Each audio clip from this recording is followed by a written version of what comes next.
Islamic research media حافظ توصیف الرحمن الحمد للہ الذی ہدانا لہذا وما كنا لنہتدی لولا ان ہدانا اللہ اما بعد فاعوذ باللہ السمیع العلیم من الشیطان الرجیم بسم اللہ الرحمن الرحیم ومن یطع الرسول فقد اطاع اللہ۔ اللہ رب ذوالجلال نے قرآن پاک کے اندر اعلان فرمایا کہ ومن یطع الرسول، جس بندے نے رسول صلی اللہ علیہ وسلم کی اطاعت اور فرما برداری کی، فقد اطاع اللہ، پس تحقیق اس نے اللہ کی اطاعت کی۔ بھائیو، نبی صلی اللہ علیہ وسلم کی اطاعت کیا ہے؟ اور جو نبی کی اطاعت کرے گا وہی اللہ کی اطاعت کرے گا۔ تو نبی کی اطاعت کیا ہے؟ میں ایک دو احادیث پیش کرنا چاہتا ہوں آپ کے سامنے۔ بھائیو، نبی صلی اللہ علیہ وسلم کا ایک صحابی ہے جس کا نام ام مکتوم صحابی ہیں، اور یہ نابینا صحابی ہیں، اور نبی علیہ السلام کے پاس آتے ہیں اور کہتے ہیں محبوب پیغمبر، میں مسجد کے اندر نماز پڑھنے کے لیے نہیں آ سکتا۔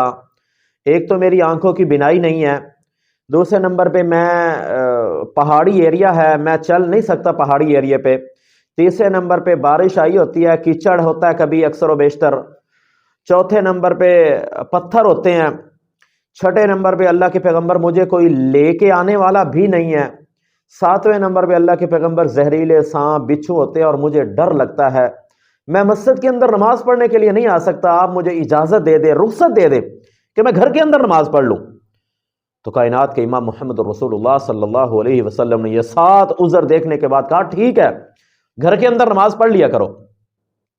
یہ تھوڑا باہر گئے ہیں، مسجد کے دروازے پہ پہنچے ہیں، فوراً اللہ کی طرف سے جبریل امین پیغام آ گیا اور نبی علیہ السلام نے فرمایا اس بندے کو بلاؤ۔ بلایا گیا اور آپ علیہ السلام نے کہا، اے ام مکتوم، کیا آپ مسجد میں ہونے والی اذان کی آواز سنتے ہو عبداللہ؟ جی اللہ کے پیغمبر میں سنتا ہوں۔ تو نبی علیہ السلام نے کہا تو اگر آپ اذان کی آواز سنتے ہو تو پھر آپ کو مسجد کے اندر آنا پڑے گا۔ اب اس صحابی نے کتنے عذر بیان کیے؟ 7۔ لانے والا کوئی نہیں ہے، زہریلے سانپ بچھو ہوتے ہیں، پتھر ہوتے ہیں، بارش آتی ہے، کیچڑ ہوتے ہیں، پہاڑی ایریا ہے، اوپر نیچے ہے راستہ، مجھے کوئی لانے والا نہیں ہے، آنکھوں کی بینائی نہیں ہے، مجھے رخصت مل جائے۔ نبی علیہ السلام نے رخصت دے دی، پھر کہا بلاؤ، اگر اذان سنتے ہو تو پھر مسجد کے اندر آؤ۔ صحابی نے یہ نہیں کہا اللہ کے پیغمبر ابھی تو آپ کا فیصلہ آیا، ابھی تو آپ نے کہہ دیا، یہ کیسا دین ہے کہ بار بار تبدیل ہو جاتا ہے؟ تو بلکہ نبی علیہ السلام نے کہا کہ آپ کو مسجد کے اندر آنا پڑے گا۔ تو کہتا ہے ٹھیک ہے اللہ کے پیغمبر، آپ کی بات سنی ہے میں نے، وَمَن يُطِعِ الرَّسُولَ فَقَدْ اطاع اللہ، میں نبی صلی اللہ علیہ وسلم کی اطاعت کرتا ہوں، آپ کی اتباع کرتا ہوں، کیونکہ اس میں اللہ کی اطاعت ہے۔ تو حضرت عبداللہ بن ام مکتوم رضی اللہ عنہ مسجد کے اندر آئے نماز پڑھنے کے لیے، اور ٹائم پر آتے، اذان سے پہلے آتے، مسجد کے مستقل نمازی بنے نبی علیہ السلام کی بات سن کر کے، اور اتنا نبی علیہ السلام کو اس کا جماعت کے ساتھ نماز پڑھنا، مسجد کے اندر آ کے نماز پڑھنا اتنا پسند آیا، اتنا آپ محبوب پیغمبر کو اس کا مسجد کے اندر آنا محبوب لگا کہ آپ نے کہا آج کے بعد عبداللہ آپ مؤذن ہو۔ حضرت بلال کے ساتھ نبی علیہ السلام نے ان کو مؤذن کی ڈیوٹی دے دی۔ یہ محبوب پیغمبر محمد الرسول اللہ صلی اللہ علیہ وسلم کی بات پر اپنے آپ کو فوراً تیار کر لیا۔ صلہ کیا ملا ہے؟ اللہ کے پیغمبر نے اس کو مؤذن بنا دیا۔ بھائی یہ اتباع ہے، یہ فرما برداری ہے، یہ آپ علیہ السلام کی زبان سے نکلتے ہوئے یہ جملے۔ آئیے، اللہ کی طرف سے حکم آ گیا، عشاء کی نماز کا ٹائم تھا کہ خواتین مومن کی مائیں نبی علیہ السلام کو کہہ دیا، بہنیں بیٹیاں جتنی بھی ہیں خواتین کو اللہ نے پردے کا حکم دے دیا، یدنین علیہن من جلابیبہن۔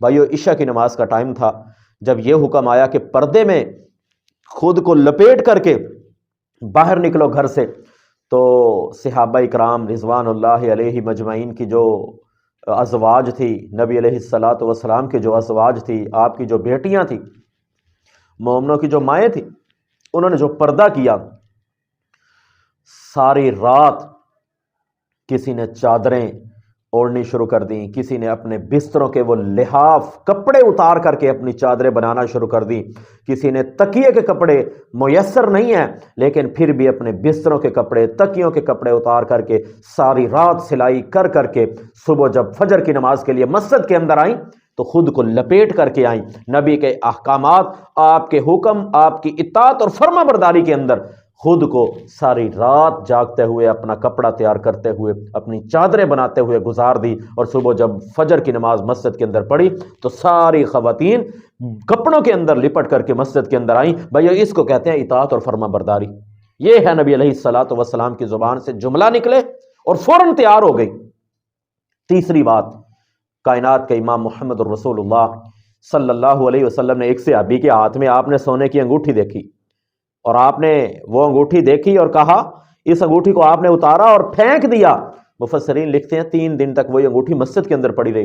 صحابہ کہتے ہیں بھائی اس کو اٹھا لے، تیری بیوی کے کام آ جائے گی، تیرے بیٹیوں کا زیور بن جائے گا۔ مرد کے اوپر سونا حرام ہے لیکن خواتین استعمال کر سکتی ہیں۔ اس صحابی نے کہا جو بات، جو چیز میرے پیغمبر کو پسند نہیں ہے وہ مجھے بھی پسند نہیں ہے، میرے پیغمبر نے حکم دے دیا، پھینک دی، میں اس کو نہیں اٹھاتا۔ اس صحابی نے 3 دن تک وہ انگوٹھی نہیں اٹھائی۔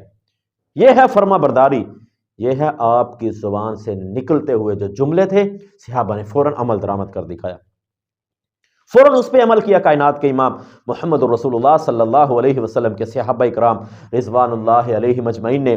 بھائیو اس کے بعد حضرت عبداللہ بن عمر رضی اللہ عنہ مسجد کے اندر آئے، ایک چادر امپورٹ کی، باہر سے چادر منگوائی سرخ کلر کی، وہ چادر منگوائی اور آپ مسجد کے اندر وہ چادر لے کر کے آئے تو میرے پیغمبر نے کہا آئے عمر یہ کیا ہے؟ صرف یہی بات کی۔ حضرت عمر رضی اللہ عنہ کے بیٹے عبداللہ بن عمر نے اپنی وہ چادر اٹھائی اور گھر کے اندر لے گئے، جا کر کے اس کو جلا دیا، اور اگلے دن اللہ کے پیغمبر پوچھتے ہیں آئے عبداللہ وہ چادر کدھر ہے؟ کہا اللہ کے پیغمبر میں نے اس کو جلا دیا۔ کہا اپنی بیوی کو دے دیتے، اس کے کام آ جاتی۔ کہا جو بات، جو چیز میرے پیغمبر کو پسند نہیں ہے وہ میں کسی کے اوپر پسند نہیں کرتا۔ بھائیو اس کو اطاعت اور فرما برداری کہتے ہیں۔ اللہ سے دعا ہے کہ اللہ رب ذوالجلال ہمیں بھی زندگی کے اندر سنت کے مطابق، نبی علیہ الصلوۃ والسلام کے فرمان کے مطابق اللہ ہمیں اتباع، آپ کی اطاعت کرنے کی توفیق عطا فرمائے۔ اقول قولی ھذا استغفر اللہ لی ولکم ولسائر المسلمین۔